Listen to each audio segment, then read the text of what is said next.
মসজিদে আজান দিতে দেবে না, মসজিদ ভেঙে দেবে, মাদ্রাসা কেড়ে নেবে, মসজিদ করতে দেবে না। কিন্তু আমার ভারতবর্ষের জমিনে মন্দির হয়, আজ পর্যন্ত কোনোদিন কোনো মুসলমান বলেছে যে মন্দির করতে দেব না? বলেছে? বলুন, আপনারা বলুন, কোথাও দেখেছেন? কোন ইতিহাসের পাতায় লেখা আছে? ভারতবর্ষে মুসলমানরা 750 বছর রাজত্ব করেছিল। মুসলমানরা যদি মনে করতেন যে ভারতের জমিনে কোনো জাতি থাকবে না, তাহলে ভারতের মাটিতে কোনো জাতিকে খুঁজে পাওয়া যেত না। ঠিক বলছি না ভুল বলছি? তাহলে মুসলমান 750 বছর রাজত্ব করে গেল, ইতিহাসের পাতায় কোথাও লেখা নেই যে মুসলমানরা কোনো গির্জা ভেঙেছে, কোনো গুরুদ্বার ভেঙে দিয়েছে, কোনো মন্দির ভেঙে দিয়েছে, মন্দির থেকে মাইক নামিয়ে দিয়েছে, মন্দিরকে খুলে দিয়েছে। ইতিহাসের পাতায় কোথাও লেখা নাই। তাহলে ভারতবর্ষ সেকুলার দেশ কি করে হলো? সর্বধর্ম সর্ব মানুষ পালন করবে, যার যেরকম ইচ্ছে ধর্ম পালন করবে, কেউ কাউকে বাধা দিতে পারবে না, তার বিঘ্ন ঘটাতে পারবে না। সে মন্দির করুক, মাদ্রাসা করুক, মসজিদ করুক, গির্জা করুক, গুরুদ্বার করুক, যা ইচ্ছা তাই করুক, কারো বাধা দেওয়ার কোনো হস্তক্ষেপ করার ক্ষমতা নেই। আপনারা জানেন তো, আজকে আমাদের পশ্চিম বাংলার মুর্শিদাবাদ জেলা, যে জেলাতে 80 থেকে 85% মুসলমান, সেই জেলার মানুষ একটা মসজিদ করবে, মসজিদ করছে, তার জন্য এক একজনের এক এক রকমের চুলকানি। কি বলছেন আপনারা বলুন? চুলকানি হচ্ছে না?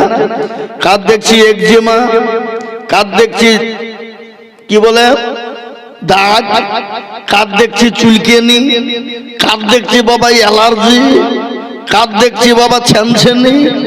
কি নেবেন আপনি বলেন? এই চুল কাটতে কাপড়কে মাথায় তুলে ফেলছি, দিয়ে মাথা ঢাকতে তলু দিয়ে ভেঙে দিচ্ছে। বুঝতে পারলেন না আমার কথা? কিন্তু এটাও শুনেলেন, মুসলমানরা মসজিদ বানাবে, কোন জাতির কাছে পয়সা হাত পেতে চেয়েছে কোনোদিন? বলেন। আর যারা মন্দির করেছো, রাম মন্দির করেছো, জগন্নাথ মন্দির করেছো, এখানে করেছো, ওখানে করেছো, আমাদের টাকা দিয়ে করেছো, আমাদের ট্যাক্সের টাকা দিয়ে করেছো, সরকারের ফান্ডের টাকা দিয়ে করেছো। যদি বলে টাকা গেলা কোথা থেকে এলো? আমরা দিয়েছি, আমাদের সরকার দিয়েছে। তাহলে ভারতবর্ষের জমিনে কুতুব মিনারে কোটি কোটি টাকা ইনকাম হয়, ও টাকা গেলা যায় কোথায়? ওটা কেন্দ্রীয় ভোগ করে। যেটা দিল্লির তাজমহল, ওটা মুসলমানদের তৈরি, যেখানে কোটি কোটি টাকা ইনকাম বছরে হয়, ওটা কেন্দ্রীয় সরকার ভোগ করে। হ্যাঁ, করে না? করে না? নিজামুদ্দিন আউলিয়া কোটি কোটি টাকা ইনকাম হয় বছরে, ওটা কেন্দ্রীয় সরকার ভোগ করে। জি, নিজামুদ্দিন রাজস্থান, যেখানে মানুষ টাকার পাহাড় ফেলে দেয়, যেখানে কয়েক হাজার কোটি টাকা বছরে হয়, সে সমস্ত টাকা কেন্দ্রীয় সরকার ভোগ করে। তোমরা বাবরি মসজিদকে ভেঙে দিয়ে তোমরা রাম মন্দির করেছো। আমরা সুপ্রিম কোর্টে জিতেছি, তারপরও আমরা মাথা পেতে নিয়ে তোমাদেরকে রাম মন্দির করতে ছেড়ে দিয়েছি। তোমরা যে রাম মন্দির করেছো, কয়জন মানুষ তোমাদের ওই রাম মন্দির দেখতে যায়, কত টাকা সেলামি দেয়, কত টাকা টিকিট কাটে? কিন্তু মুসলমানদের যে ঐতিহ্য যে রেখে গেছে, লাল কেল্লা, কুতুব মিনার, তারপরে কি বলে তাজমহল, নিজামুদ্দিন, তারপরে রাজস্থানের কি বলে নিজামুদ্দিন আউলিয়া যেখানে শুয়ে আছে, মাইনুদ্দিন চিশতি রহমতুল্লাহ আলাইহি যেখানে শুয়ে আছেন, সে কোটি কোটি টাকা তোমরা ইনকাম করে রাম মন্দির বানিয়েছো। ওটা আমাদের টাকা। পশ্চিম বাংলায় জগন্নাথ মন্দির হলো আমাদের দেশের মাননীয় মুখ্যমন্ত্রী মমতা ব্যানার্জি, তিনি বানালেন। কিন্তু মমতা ব্যানার্জি কিনি বলতে পারবেন যে আমি মন্দির আমার নিজের বাপের টাকায় করেছি? বলতে পারবেন? উনি জনগণের টাকায় মন্দির করেছেন। সরকারি তহবিল থেকে তিনি ইনকাম, সরকারি তহবিল থেকে মন্দির তৈরি করেছেন 300 কোটি টাকা খরচ করে। ওটা মুসলমানদের টাকা আছে। আমার দেশ মুর্শিদাবাদ, নবাব সিরাজউদ্দৌলা তিনি একটা কবর করে দিয়ে গেছেন। হাজারদুয়ারি, যেখানে হাজার হাজার কোটি টাকা ইনকাম, ওটা আমাদের রাজ্য সরকার ভোগ করে। অকাপ সম্পত্তি থেকে ওটা, যেটার পাথর চাপড়ি বীরভূম জেলায় 2 দিনে কয়েক কোটি টাকা ইনকাম হয়, ওটা রাজ্য সরকার ভোগ করে। ওটা রাজ্য সরকারের তহবিলে চলে যায়। আজকে পুলিশ প্রশাসন যারা আছে, থানার আইসি থেকে নিয়ে ডিএসপি থেকে এসপি এমএলএ থেকে এমপি থেকে নিয়ে যতগুলা, ওরা আমাদের ট্যাক্সের টাকাতে তাদেরকে মাইনে দেওয়া হয়। আমি তাদেরকে বলবো, আজকে ইডেন গার্ডের মাঠে যে ইনকাম হয় ওটা মুসলমানদের টাকা, ওটা মুসলমানদের অকাপ সম্পত্তি। ভিক্টোরিয়াটা মুসলমানদের অকাপ সম্পত্তি, সাইন সিটিটা মুসলমানদের অকাপ সম্পত্তি। তারা হাজার হাজার টাকা ইনকাম করে সরকারি তহবিল থেকে মন্দির করতে পারো, আর মুসলমানরা রক্ত ঝরানো, ঘাম ঝরানো পয়সা দিয়ে শ্রমিক ইট বহে সারাদিন সকাল থেকে সন্ধ্যা পর্যন্ত 500 টাকা ইনকাম করে ওই টাকা দিয়ে তারা মসজিদ বানাবে। এতে তোমাদের চুলকানি কেন বন্ধু? তোমরা মন্দির করেছো, আমরা তো বাধা দিইনি, দিয়েছে কি? কিন্তু এই মসজিদ যখন মুসলমানরা শুরু করেছে, ইনশাআল্লাহ মুর্শিদাবাদ জেলায় বাবরি মসজিদ হবেই হবেই হবে। এতে ঠেকানোর মতন ক্ষমতা কারো নেই। বলুন ইনশাআল্লাহ, চিলিয়ে বলুন ইনশাআল্লাহ। মসজিদ আমরা যখন শুরু করেছি, মসজিদ করবই। এটা আমরা আমাদের ঘাম ঝরানো পয়সা দিয়ে, রক্ত দিয়ে করব। মানুষ মাথায় করে ইট বয়ে নিয়ে গেছে, ছোট্ট বাচ্চা থেকে বৃদ্ধা পর্যন্ত 40, 50, 60, 70, 250 কিলোমিটার মাথায় করে ইট নিয়ে গিয়েছে তারা। আবেগে মসজিদ বানাতে হবে। আমাদের বাবরি মসজিদ 450 বছরের পুরনো মসজিদকে তোমরা কেড়ে নিয়েছো। কিন্তু শুনে নাও, যেখানে একবার মসজিদ হয়ে যায়, কিয়ামত পর্যন্ত মসজিদ ওখানে থাকবেই, ওখান থেকে কেউ সরাতে পারবে না। তোমরা এখানে মন্দির করো, গির্জা করো, গুরুদুয়ার করো, মন্দির করো, যা ইচ্ছা করো, করো না, ঠিক না বেটি? জোরে বলুন। মসজিদ যেখানে একবার হয়ে যায়, কিয়ামত তাক সেখানে মসজিদ থাকবেই। কিন্তু আজকে আমি বলবো বন্ধুরা আমার, এটা বলতাম না আমি, আজকে আফসোস, আজকে আফসোস, কোন ধর্মকে আঘাত করতে পারে না। কোন ধর্মকে আঘাত করতে পারে না। ইসলাম শিক্ষা দিয়েছে, কোরআন বলেছে লাকুম দীনুকুম ওয়ালিয়া দীন, তোমার ধর্ম তোমার কাছে, আমার ধর্ম আমার কাছে। লা ইকরাহা ফিদ্দীন, ধর্মের ব্যাপারে কোনো বাড়াবাড়ি করো না, ইসলাম বলেছে। আজকে তোমরা 10 দিনে চেয়ার পেয়ে, মসনদ পেয়ে তোমরা যা ইচ্ছে তাই মন্দিরে আঘাত করো, মসজিদে আঘাত করো, গির্জাতে আঘাত করো, মাদ্রাসা ভেঙে দাও, মসজিদকে ভেঙে দাও। কিন্তু ভারতবর্ষের মুসলমানরা 750 বছর রাজত্ব করেছিল, কোনোদিন কোনো জাতির সঙ্গে তারা খারাপ ব্যবহার করেনি। দিল্লির সম্রাট কি নাম গো?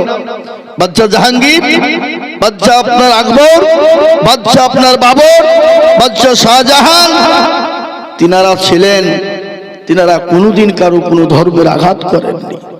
তিনারা সংখ্যালঘুদের সঙ্গে কি ব্যবহার করেছেন? নেতা কাকে বলে, নেতার প্রয়োজন কি, নেতার করণীয় কি? নেতার কর্ম হলো মন্দির মসজিদ করা নয়, নেতার কর্ম হলো মন্দির মসজিদ গির্জা করা নয়, নেতার কর্ম হলো জেনে দেশের মানুষকে, জনগণকে সেবা দেওয়া। জনগণের ভোটে তুমি জিতবা, জনগণের ভোটে তুমি এমএলএ এমপি মন্ত্রী হবা, আর জনগণের পেটেই তুমি ছুরি মারবা। এটা ইসলাম বলেনি, এটা নেতা করে বলেনি। নেতা কাকে বলে? সংখ্যালঘুদের সঙ্গে ব্যবহার কি করে প্রয়োজন ছিল? আমার দেশের সরকারের প্রয়োজন ছিল সংখ্যালঘুদের পাশে থাকা, সংখ্যালঘুদেরকে সহযোগিতা করা। সেই জামানায়, বাদশাহ জাহাঙ্গীরের জামানায়, তিনি একদিন রাত্রি বেলায় ঘুরতে বেরিয়েছেন, রাত্রি বেলায় দিয়ে দিনের বেলায় তিনি ঘুরতে বেরিয়েছেন। হঠাৎ করে তার বিবি নূরজাহান একাই তিনি বাড়িতে আছেন। বিবি ভালো লাগে না একাই, তো তিনি বসে বসে তীর ধনুক চালাচ্ছিলেন। তীর ধনুক বুঝেন তো নাকি? তীর ধনুক বুঝেন না? তীর ধনুক কি? আগে ছিল ওগুলা, এখন তো সবার নাই। এখন তো ফটাক ফটক করছে, শেষ করে দিছে নাকি? হ্যাঁ, এ বাবা তীর ধনুক। তো বিবি নূরজাহান তিনি বসে বসে তীর ধনুক চালাচ্ছিলেন। আহা, হঠাৎ করে ওই তীরখানা টপকে গেল, আর পাশেই ছিল ধোবানি। তাতে ধোবানি আর ধোবানি বুঝেন যারা কাপড় কাচে তাদেরকে কি বলে? ধোবানি বলে না? হ্যাঁ, তো তারা হঠাৎ করে তীরখানা নিয়ে লেগে গেল ওই ধোবানির স্বামীকে। তাতে ধোবানির স্বামী মারা গেল। দেখলেন ইসলাম মুসলমানদের বাদশা কত ন্যায় পরায়ণ। এরা হলো নবীর আদর্শ আদর্শিত। এরা নেতা কারে কয়? যারা নবীর আদর্শ আদর্শিত হয় তারা কোনোদিন মানুষের ক্ষতি করতে পারে না, মানুষের অন্যায় করতে পারে না, মানুষকে কখনো ঠকাতে পারে না। তার ছোট্ট একটা প্রমাণ আমি আপনাদেরকে দিয়ে দিই। হযরত আমিরুল মুমিনিন খলিফাতুল মুসলিমিন, অর্ধ পৃথিবীর খলিফা, কত বড় নেতা ছিলেন তিনি। তিনি একদিন রাত্রি বেলায় ঘুরতে বেরিয়েছেন। হঠাৎ করে দেখলেন জাতিতে এক ইহুদি, তিনি রাস্তার মাঝে তিনি বসে বসে কান্না করছেন। হযরত ওমর কাছে চলে গেলেন, যাওয়ার পরে বললেন, ভাই এত গভীর রজনীতে তুমি একাই কেন বসা? বলো কি হয়েছে, তুমি কান্না করো কেন? ও ইহুদি বলল, কে গো পথিক, তুমি হটো, আমার কাছে আসতে হবে না, তুমি এখান থেকে বেরিয়ে চলে যাও। হযরত ওমরকে ওই ইহুদি যত জোর ধমক দেয়, হযরত ওমর তত কিন্তু নরম হয়ে যায়। বুঝতে পারলেন? তত নরম। ইহুদি বললেন, ইনি তো চোর বা ডাকাত হতে পারে না, ইনি চোর বা ডাকাত হতে পারে না। একে যত জোরে ধমক দিই তত কিন্তু নরম হয়ে যায়। ইনি হয়তো অন্য মানুষ। সঙ্গে সঙ্গে ইহুদি বলল, ভাই পথিক, আমি তোমাকে চিনি না। কি তোমার নাম, কি তোমার পরিচয়, কোথায় তোমার বাড়ি আমি জানি না, কিন্তু জাতিতে ইহুদি, আমি মদিনার বাইরের লোক। ইতিমধ্যে আমি যাচ্ছিলাম, আমি অতি গরিব মানুষ। 3 দিন আমার বাড়িতে কোনো চুলো জ্বলে না, আগা জ্বলে নাই। 3 দিন অনাহার। আমার বিবির পেটে ছিল বাচ্চা। আমার বিবিকে সঙ্গে করে মদিনার গভর্নর, মদিনার অর্ধ পৃথিবীর খলিফা, পৃথিবী অর্ধ জাহানের মালিক ওমর নাকি বড় ভালো মানুষ। আমি তার কাছে যাচ্ছিলাম, যেতে কিন্তু আমার বিবির প্রসব বেদনা উঠে যায়।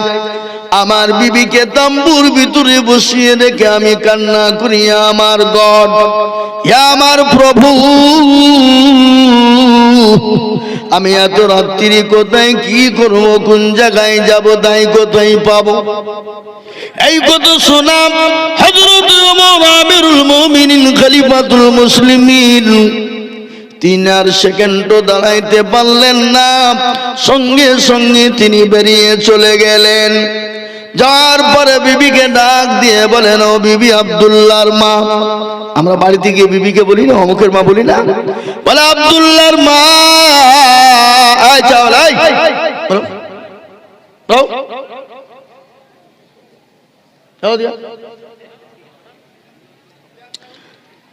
ও ব্যবসা ভাবছা, তুমি চা দিবা কেন? তোমার ব্যবসা, তুমি দিবা কেন চা? বসো, খেপা কথা। আমি তো দেখছি তুমি ব্যবসা করলে, তুমি ভলেন্টিয়ার মাল লাগানি আছে, মানে তুমি এখানে কাটলো, তুমি ব্যবসা করলে আমি তো জানছি। একটু বসো, একটু বসো, পরের দিকে শোনা। বসো বসো, মানে বসো, কথাটা বলি ভালো করে শোনো। এ মুসলমান, হযরত ওমর চলে গিয়ে ডাক দিয়ে বলে, আব্দুল্লাহর মা। বলে, স্বামী গো, দরজা খোলা আছে, আপনি চলে আসুন। বলে, বিবি রে, জান্নাত তুমি খরিদ করতে চাও? বলে, হ্যাঁ। তাহলে আজকে তোমাকে দায়ের কাজ করিতে হইবে। মনে কোনো ঘৃণা নাই, মনে কোনো অহংকার নাই। তিনি বলেন অর্ধ পৃথিবীর খলিফার বিবি। আর আমাদের দেশে যদি মিম্বার হয়ে যায়, এত বড় গরম দেখে কে? কি বলছেন আপনারা? বলো, হ্যাঁ? আপনি ভোরবেলায় সার্টিফিকেট চাইতে যেখান, তোমাদের ঘুম টুম না হঠাৎ কিন্তু বিভিন্ন কায়দা মিম্বার হয়ে যায়। কিন্তু অর্ধ পৃথিবীর খলিফার বিবি, মনে ঘৃণা নাই, কোনো অহংকার নাই, কোনো তাকাব্বুর নাই। বলে বিবি রে তুমি কি জান্নাত খরিদ করতে চাও? বলে হ্যাঁ আমি চাই। তাহলে বিবি তোমাকে দায়েম কাজ করিতে হইবে। দায় বুঝেন না? দায় কাকে বলেন? লালি কাটাং। আগে আমাদের মা বোনদের 8টা 10টা করে বাচ্চা হয়েছে, ওই দায়রায় লাড়ি কেটেছে, কোনোদিন হসপিটাল যেতে হয়নি। আর এখন বাবা পেটের যন্ত্রণা হতে দেরি, ডমকুল নিয়ে গিয়ে কেটে বের করতে দেরি না। কথা কন না কেন? ডাক্তারের বোর কিন্তু জীবনে সিজার হয় না, ডাক্তারের উপর সিজার হয় না, মৌলবীর বাড়িতে কোনোদিন মিলাদ হয় না। আপনারা দেখে নেবেন মৌলবীর বাড়ি মিলাদ হয় কি? আপনাদের দেশে মৌলবী নাই? আছে? মৌলবীর বাড়ি মিলাদ করে না। ডাক্তারের উপর কোনোদিন সিজার হয় না। কেন হয় না? এরা জানে মিলাদগিরি কিছু হবে না। ডাক্তার জানে সিজার করার প্রয়োজন হবে না, ট্যাবলেট চালাবো, নরমাল হবে। কি হইলে? যত বোকা তোমরা, তোমরা মরগা। তোমার বাপ মরিয়েছে, তুমি নিজে নামাজ পড়বা না, আল্লাহ ডাকবা না, মসজিদ চিনবা না, এটা তুমি শুনে নাও। আজিজুল মৌলবীকে নিয়েছে বাড়িতে, মিলাদ দিয়ে দোয়া করবা, ও দোয়া আল্লাহর দরবারে কবুল হবে না। হবে? কথা বলেন। আপনার বাপ জীবনে মসজিদ চিনল না, মসজিদ কোন দিকে চিনে না, আজান দিতে জানে না, মসজিদের দরজা চিনে না, আর মৌলবীকে ডেকে নিয়েছে গোটা গ্রামকে গরু জবে গিরে খাইছে। আপনার বাপ জান্নাত পাবে গ্যারেন্টি আছে? Not guarantee. কিন্তু আপনি শুনেন, বাপ নামাজ পড়েছে না পড়েছে, আল্লাহ তার বিচার আল্লাহ করবে। কিন্তু সন্তান যদি 5 ওয়াক্ত নামাজ পড়ে, নামাজ পড়ে যদি আল্লাহ দরবারে বলে রব্বির হামহুমা কামা রব্বায়ানি সগীরা, আল্লাহ বলে বান্দা আমি তোর বাপের সমস্ত গুনাহকে তোর জন্য আমি ক্ষমা করে দিলাম। কিন্তু আমাদের দেশের লোক তো নামাজই পড়ে না। নামাজ পড়ে, মসজিদ বানিয়েছে দেখেন, ফজরের লোক 4টি 5টা। আমাদের দেশের লোক নামাজ পড়ে 98% লোক নামাজ পড়ে না। কপারসেন্ট পড়ে? 2%। তো আপনারা কি মনে করছেন যে 2% লোক নামাজ পড়ে, এই 2% লোকের নামাজ হয়ে যায় নাকি?